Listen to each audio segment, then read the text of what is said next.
பெரிய பெருமாள் முதல் கதை சொன்ன முதல் ஹீரோ அவர் தான். ஷாக்கா இருக்கா? அப்படிதான் இருக்கும். எந்த மாதிரி பொண்ணு வேணும் அப்படின்னு கேட்கும்போது நிமிஷா இருக்காங்கல்ல அவங்க மாதிரி. ஆனால் உங்கள்கிட்ட நான் வந்தது இல்லை. ஆனால் என் ஹஸ்பண்ட் அடிக்கடி சொல்கிறது வந்து நிமிஷா இருக்காங்கல்ல அவங்க மாதிரி ஒரு பொண்ணு தான் பெட்டராக இருக்கும்டா சொல்லியிருக்கேன். நான் உண்மையாகவே ஒரு கவிஞனோட படம் எடுக்கணும், நான் கவிஞனோட வாழ்க்கை வரலாற்றை நான் எடுக்கணும்னு ஆசைப்பட்டேன்னா நான் கார்த்திக் மேத்தா கதையை நான் எடுப்பேன். கார்த்திக் மேத்தான மாதிரி நிறைய பேர் இருக்காங்க. நாம் என்னமோ அவனை உதாசீனப்படுத்திட்டு இவன் உருப்படவே மாட்டான்னு நினச்சிருவோம்.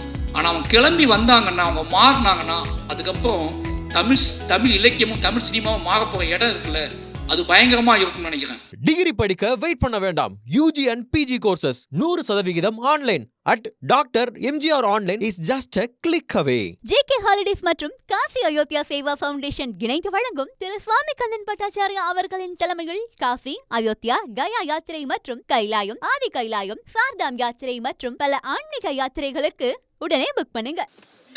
என்ன பேசுன்னு தெரியல. ஏன்னா படம் நேற்று நைட்டு தான் பார்த்தேன். அதனால் யோசிச்சுட்டே உட்காந்துருந்தா எல்லாரும் பேசுகிறத கவனிக்க ஆரம்பிச்சேன்னா நிமிஷா விஜயன் பக்கத்துலேருந்து பேசிகிட்டே இருந்தாங்களா. எனக்கு ஒரு சின்ன டவுட் அவங்ககிட்ட கேட்டேன். படத்தில் அவங்க கேரக்டர் கொஞ்சம் ஸ்பெஷலாக பண்ணியிருக்காங்க. அது எந்த மாதிரி டிசைன் பண்ணி இப்போ என்னோடய அசிஸ்டன்ட் டைரக்டரோட தான் அந்த படம் நான் பார்த்தேன் நேற்று நைட்டு. இப்போ டிஸ்கஷன் படம் முடிச்சுட்டு பேசும்போது அந்த கேரக்டரோட டிசைன் எப்படி அப்படின்னு பேசிகிட்டு இருக்கும்போது இப்போ எனக்கு தோணுது உங்களை பார்த்துட்டு தான் அவங்க அதை பண்ணியிருப்பாங்கன்னு சொல்லிட்டு. எனக்கு சரியாக இங்கிலீஷ் தெரியாது அப்படின்னால அது என்ன டிசார்டர்னு கண்டுபிடிக்க தெரில. அது கொஞ்சம் அசிஸ்டண்ட்டு கேட்டேன் என்ன டிசார்டர் அது அப்படின்னு கேட்டேன்னா அப்போ வந்து அது கொஞ்சம் என்ன சொன்னால் எது பயங்கர எனர்ஜியாக இருப்பாங்க, எக்ஸ்ட்ராவாக யோசிப்பாங்க, ஏதாவது ஒன்று பார்டர் அப்போ அது எப்படின்னு யோசிச்சுக்கிட்டே படம் கார் ஓட்டிகிட்டு வந்தேன். இதை பற்றி நம்ம என்ன பேசுறது அப்படின்னு யோசிச்சிட்டே வந்தேன். வந்து உட்கார்ந்துலேருந்து அவங்க பண்ணுற ஆக்டிவிட்டீஸ்லாம் பார்க்கும்போது இது அதில் சேர்ந்தது தானா அப்படின்னு சொல்லி ரொம்ப எனர்ஜியாக இருக்காங்க. நிச்சயமாக டீமுக்கு முதல்ல நன்றி சொல்லணும். இந்த படம் பார்த்தேன். ஃபஸ்ட்டு அந்த படத்துலேருந்தே முதல்ல ஆரம்பிச்சிடலாம்னு நினைக்கிறேன். நெல்சன், எனக்கு நெல்சன் பழக்கம் வந்து நான் அந்த நெல்சனுக்கு கால் பண்ணதுக்காக ஒன்று இந்த நெல்சனுக்கு கால் பண்ணிட்டேன். ஃபோன் அடிச்சுட்டு யோ இங்கே யார் இருக்கு அப்படின்னு கேட்கும்போது மாதிரி நான் நெல்சன் பேசுகிறேன் அப்படின்னா நம்ம நெல்சன் பேச மாட்டாப்ல. அப்போ இதில் நெல்சன் எனக்கு ரொம்ப பிடிக்கும். ஏன்னா ஒரு நாள் கூத்து அவரோட முதல் படம். பொதுவாக நம்ம என்ன நினைப்போம்னா 2 ஆப்ஷன் இருக்குது சினிமா நம்ம வந்து சூஸ் பண்ணுறதுக்கு. படம் 2 ஆப்ஷன் அப்படின்னா 2 வேரியேஷன் இருக்குது. ஒன்று ஃபைட், ஒரு என்ன சொல்கிறதுனா யார் என்ன சொன்னாலும் கேட்காம அடமெண்ட்டாக நம்மளோட கிரியேஷன் இப்படியாப்பட்ட கதைகளை சூஸ் பண்ணி அந்த கதைகளுக்காக ஃபைட் பண்ணி அந்த கதைகளை மேடை ஏற்றுறது, அந்த கதைகளை வந்து ஆடியன்ஸ்கிட்ட கொண்டு போய் சேர்க்கறதுன்னு ஒரு வெர்ஷன் இருக்குது. இன்னொரு வெர்ஷன் எது வெற்றியின் பக்கத்தில் இருக்குது, எது வந்து சக்ஸஸாக இருக்குது, எது நம்மளை போர்ட்ரேட் பண்ணும், நம்மளை ஒரு டைரக்டராக நம்மளை ஒரு செலிபிரிட்டியாக எது போர்ட்ரேட் பண்ணணும்னு சொல்லி சூஸ் பண்ணி அந்த பக்கம் போய் நிற்கிறது, சம்பாதிக்கிறது. இந்த மாதிரி நெல்சனோட 4 படங்கள் எடுத்து பார்த்தீங்கன்னா ரொம்ப ஆச்சரியமாக இருக்கும். என்ன ஆச்சரியமாக இருக்கும்னா அவர் கதை ரொம்ப கனமான கதைகளை எடுத்துக்குவார். நான் நிறைய நாள் யோசிச்சிருக்கேன் அவரோட வயசு தான் என்ன, ஏன் அழகு அந்த ஒரு நாள் கூத்து பார்க்கும்போது எனக்கு வந்து அப்போ வந்து அவர் கூட பழகின ஃப்ரெண்ட்ஸ்லாம் எனக்கு ஃப்ரெண்ட்ஸாக இருந்தாங்க. அவங்க எல்லோரும் நெல்சன் பேசும்போது ஒரு சின்ன பையன் மாதிரி நினச்சிக்கேன் நான்.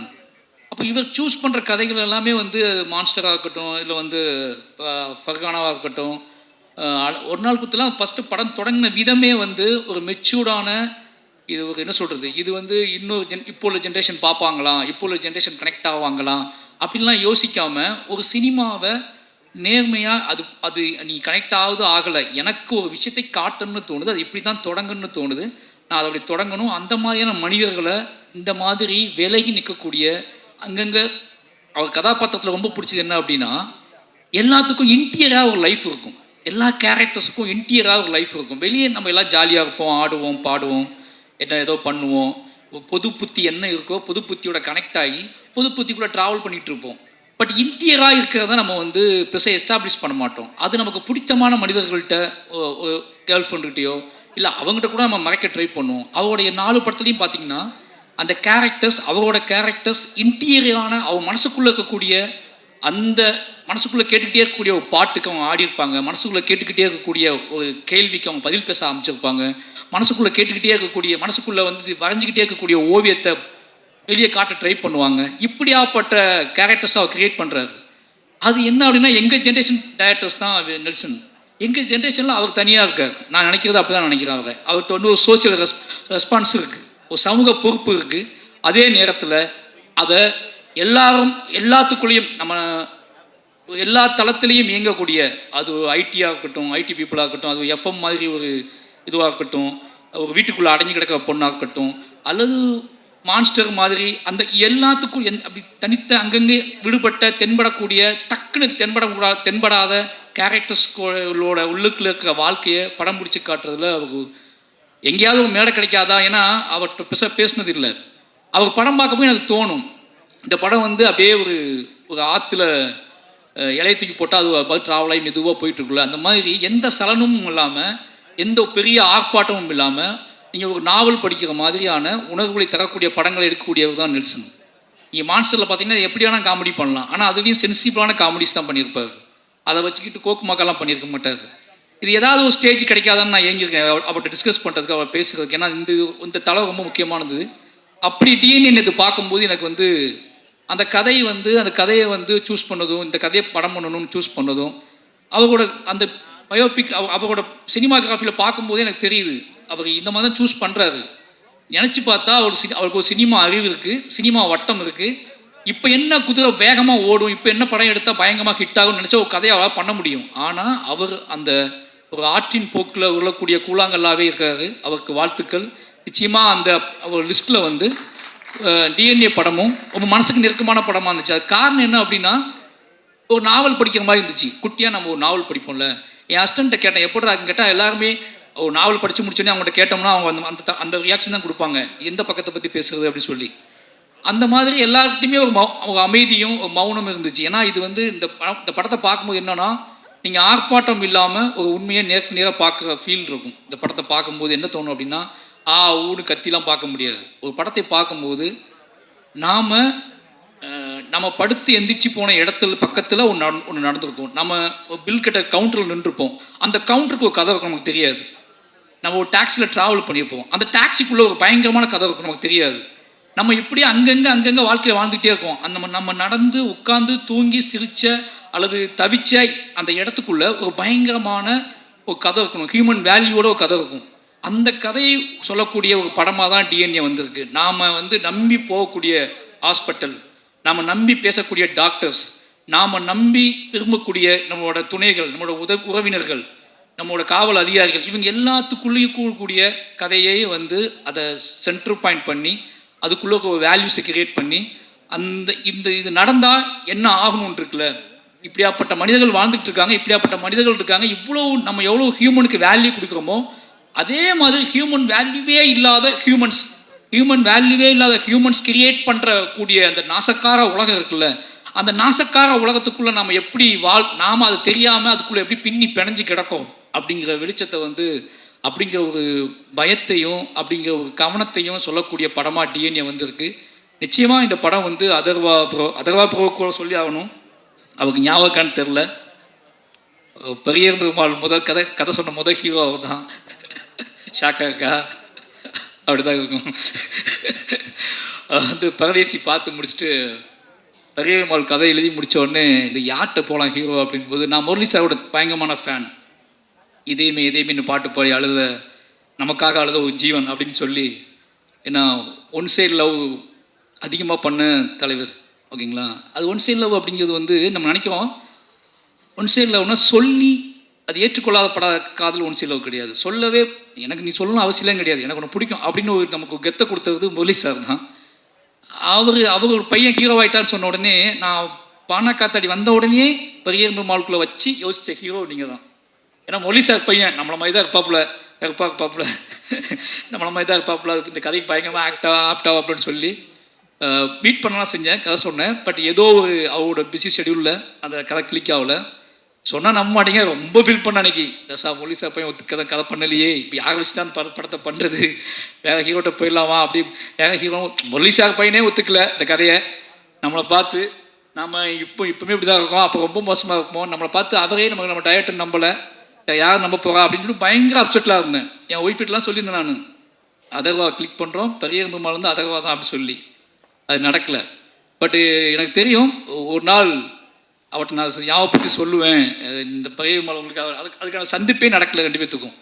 ரொம்ப நாள் கழிச்சு இன்றைக்கி தான் நம்ம சந்திக்கணும்னு நினைக்கிறேன். அன்னைக்கு அப்புறம் எங்கேயாவது கிராஸ் பண்ணியிருப்போம். பட் ஆனால் பக்கத்தில் உட்காந்து எமோஷ்னலான ஒரு சந்திப்பு நடந்ததுன்னா இன்றைக்கி தான் நடந்திருக்கு. கிட்டத்தட்ட 7 வருஷம் ஆச்சு.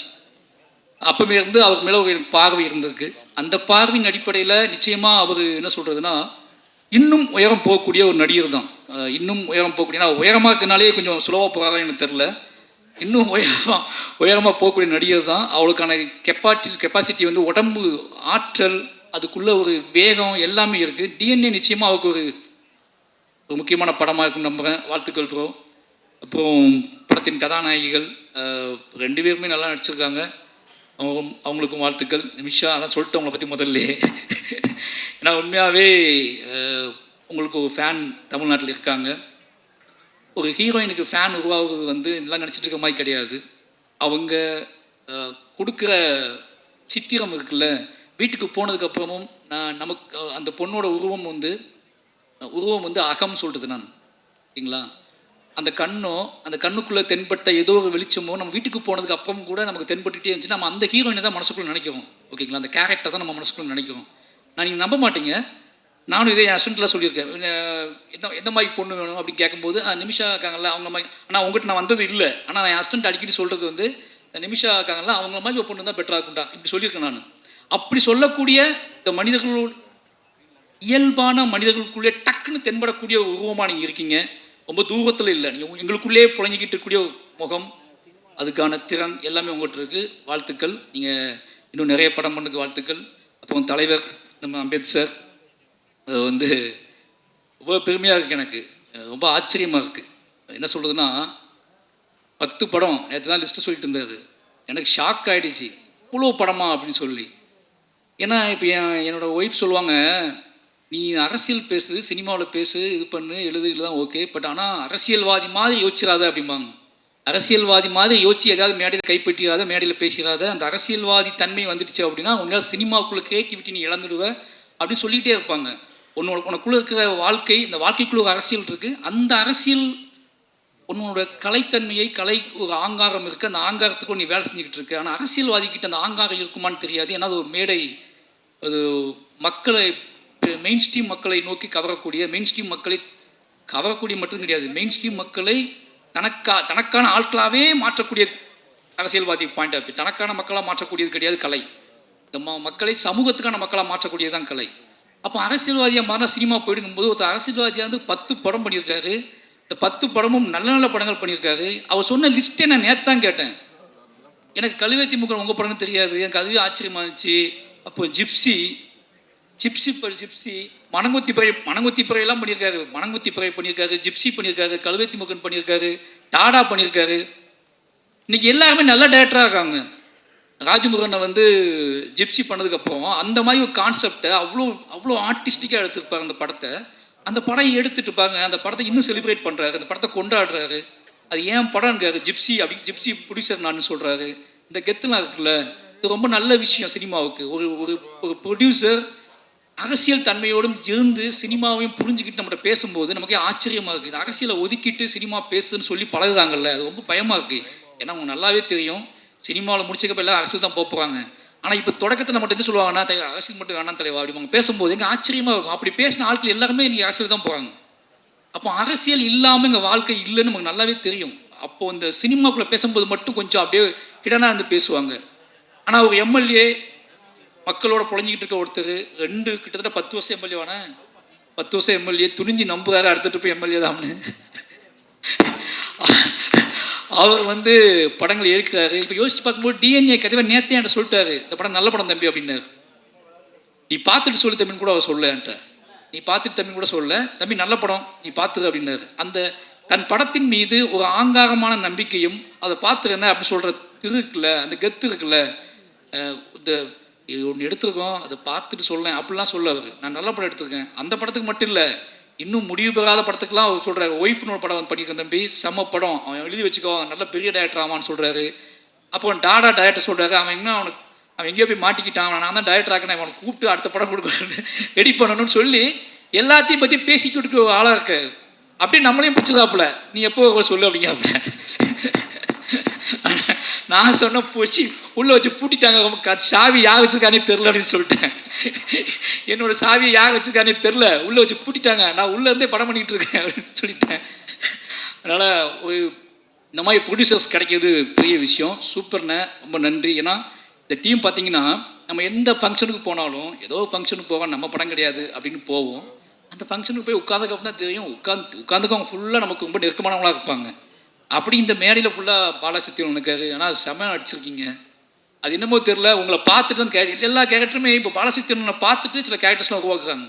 இந்த தோற்றத்தோட மனிதத்தன்மையோட இந்த ஒரு நேர்மை வேணும் அப்படின்னா அந்த நேர்மைக்கான தோற்றம் என்ன அப்படின்னா அந்த நேர்மைக்கான தோற்றம் நெளிவு சுழிவோட குலைவாகவே யாரை பார்த்தாலும் உடனே கட்டிப்பிடிக்கிற, உடனே தோல் மேலே கை போடுற ஒரு உருவம் வேணும் அப்படின்னா பாலசக்திவேலன் கூப்பிடு அப்படிங்கிற இடத்துக்கு வந்துடுச்சு சினிமா. அப்போது சுப்பிரமணிய சிவான்னு எவ்வளோ கோவப்பட்டார் பார்த்தீங்களா, யாராவது மாறினீங்க கொண்டுரும் அப்படின்னு சொன்னார்ல. அப்படி தான் படத்தில் அவர் தொடங்குற பாயிண்ட்டு, அவர் தொடங்கின புள்ளி, கடைசி போய் படம் முடியும் போது அவர் இருந்த இடம் எல்லாமே மாசாக இருந்துச்சுன்னு வாழ்த்துக்கள். இப்போ சேத்தன் சார், நிறைய பேர், இவங்க எல்லாருமே எனக்கு அப்போட அதிஷாவை பற்றி சொல்லி ஆகணும். ரொம்ப சந்தோஷம் எனக்கு. ஏன்னா இந்த மாதிரி ரைட்டர்ஸ் வரும்போது என்ன நடக்கும்னா எனக்கு ரொம்ப நம்பிக்கை இருக்குது. நம்ம படத்தை கேள்வி கேட்டு நிறைய படங்களை நிறைய படங்களை நிறைய படங்களை ஒன்று எதிர்பார்ப்பாங்க.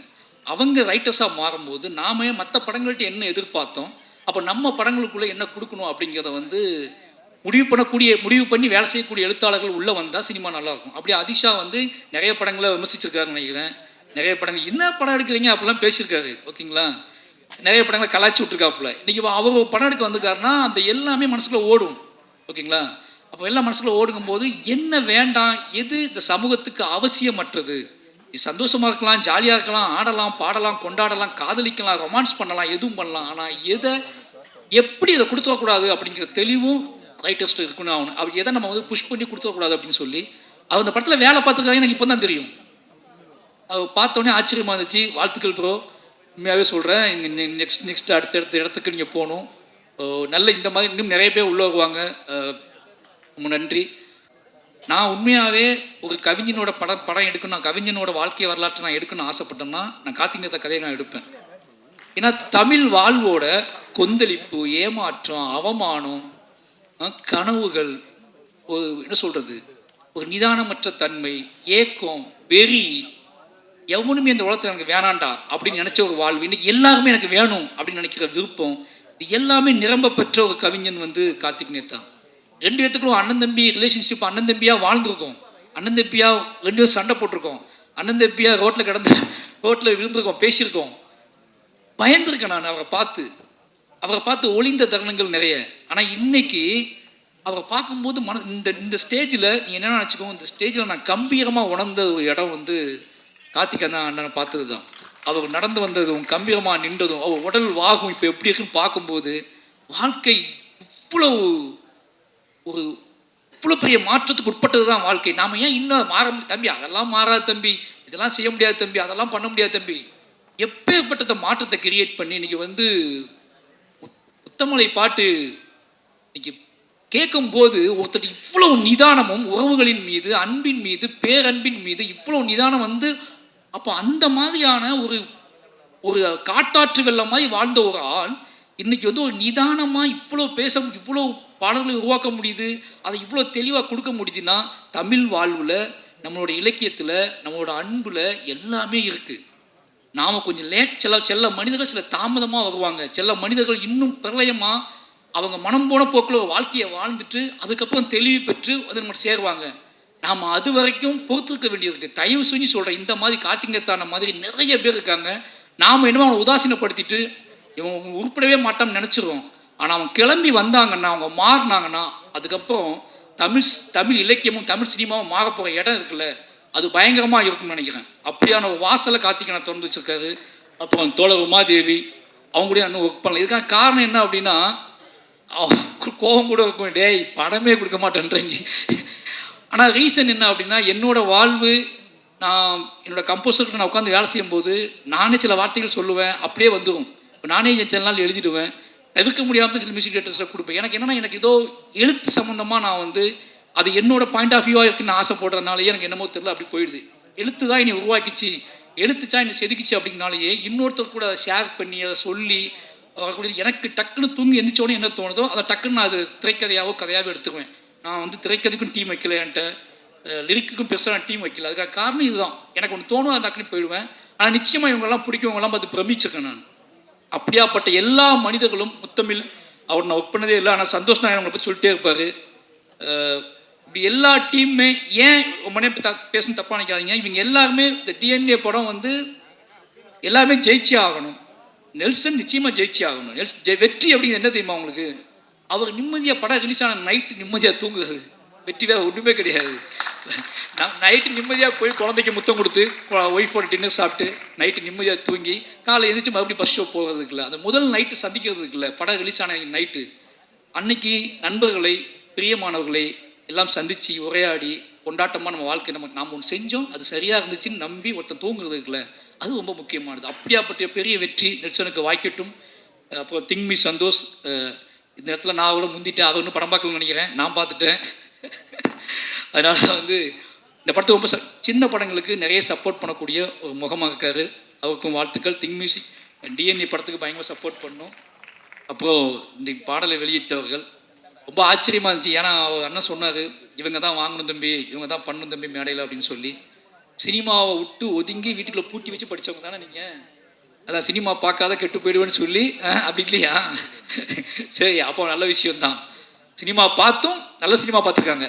ஓகே, நல்ல சினிமா பார்த்து வாழ்க்கையிலையும் பெருசாக படிப்புலையும் சரி பெருசாக ஜெயிச்ச இவங்க 2 பேர்த்துக்கும் டிஎன்ஏ டீமுக்கு வந்து சப்போர்ட் பண்ண இவங்க 2 பேர்த்துக்குமே நன்றி, வாழ்த்துக்கள். நிச்சயமாக இந்த டிஎன்ஏ படம் எல்லாத்துக்கும் சந்தோஷத்தையும் நிம்மதியும் கொடுக்கக்கூடிய கொண்டாட்டத்தையும் கொடுக்கக்கூடிய படமாக இருக்கட்டும். வந்திருந்த அனைவருக்கும் என்னோட நன்றியும் அன்பும். தேங்க்யூ. டிகிரி படிக்க வெயிட் பண்ண வேண்டாம். UG and PG courses 100% online at doctor MGR online is just a click away. JK Holidays மற்றும் காஃபி அயோத்தியா சேவா ஃபவுண்டேஷன் இணைந்து வழங்கும் திரு சுவாமி கண்ணன் பட்டாச்சாரியா அவர்களின் தலைமையில் காஃபி, அயோத்தியா, கயா யாத்திரை மற்றும் கைலாயம், ஆதி கைலாயம், சார்தாம் யாத்திரை மற்றும் பல ஆன்மீக யாத்திரைகளுக்கு உடனே புக் பண்ணுங்க.